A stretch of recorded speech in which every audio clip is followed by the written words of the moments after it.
Gudivada TDP అభ్యర్థి వెనిగండ్ల రాముకు YCP MLA Kodali Nani సవాల్ విసిరారు.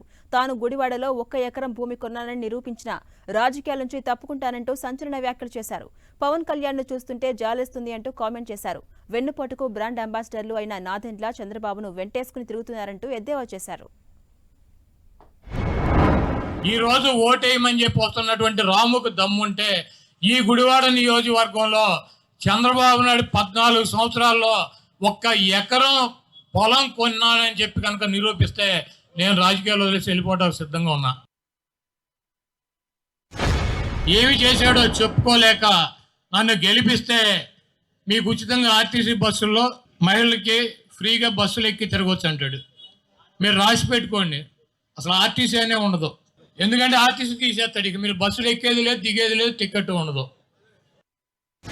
అధికారం కోసం ఇచ్చినటువంటి ఏ వాగ్దానాన్ని అమలు చేయనటువంటి దొంగ, దోపిడీదారుడు, వెన్నుపోటుదారుడు చంద్రబాబు నాయుడు. ఇచ్చినటువంటి మాట కోసం ప్రాణం పోగొట్టుకోవటాకైనా, ఏ వ్యక్తికైనా ఎదురు తిరటాకైనా అడ్డదిడ్డంగా మీకోసం నిలబడేటువంటి వ్యక్తి జగన్మోహన్ రెడ్డి గారు. సూర్యుడు తూర్పున ఉదయిస్తాడు. నాకు తెలియదు తూర్పున ఉదయించకపోతే పడవరైన ఉదయించవచ్చు, కానీ జగన్మోహన్ రెడ్డి గారిని మే ఆఖరికి ముఖ్యమంత్రిగా ప్రమాణ స్వీకారం చేయకుండా ఆపగలిగినటువంటి దమ్ము ఈ రాష్ట్రంలో ఏ ఒక్క వ్యక్తికి లేదు. రాష్ట్రంలో వెన్నుపోటుకి బ్రాండ్ అంబాసిడర్లు 2 ఉన్నారు తెలుసా? ఎవరిద్దరు? చంద్రబాబు, ఇంకో ఆయన కాదు, మర్చిపోయారు, నాదెండ్ల. ఈ రాష్ట్రంలో బ్రాండ్ అంబాసిడర్లు 2. వెన్నుపోటు అంటే గుర్తు వచ్చేది 2. ఒకడు నాదెండ్ల, 2 నారా చంద్రబాబు నాయుడు.